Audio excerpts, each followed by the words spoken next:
Sisi ndo wale watoto wa kimaskini, tumezaliwa kwenye familia za kimaskini, hatuna ndugu serikalini, hatuna ndugu matajiri, lakini leo hii Mwenyezi Mungu katukumbuka. Wanamwita Chief Godlove, mtoto mdogo Mwakibete, wanamwita mwezeshaji. Hii ni projekti kubwa iliyohusisha mabingwa wa muziki wa hip hop nchini Tanzania, na wa kwanza ni Lord Eyes, lakini pia kunaye Stamina, Nicki Mbishi, P Mawenge. Wote hawa wamekusanywa kwenye projekti moja ambayo projekti hiyo inakwenda kwa jina la God Has Seen Me. Kabla projekti hii kutoka, Mwakibete Chief Godlove walikutanisha wakali wengine katika muziki wa hip hop na akawekeza fedha.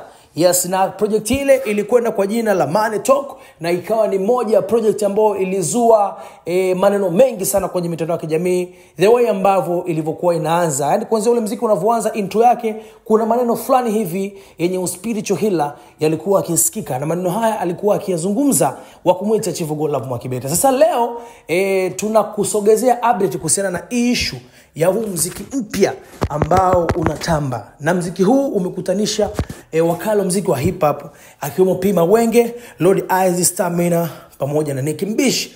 Ngoma inakwenda kwa jina la God Has Seen Me.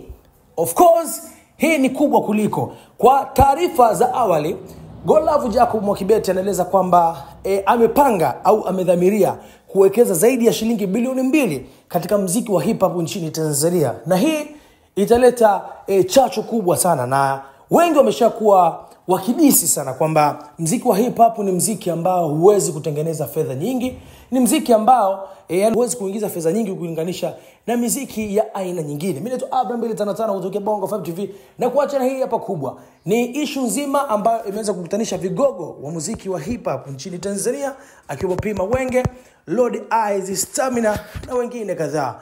Ngoma inakwenda kwa jina la God Has Seen Me, wa kumwita Godlove Jacob Mwakibete.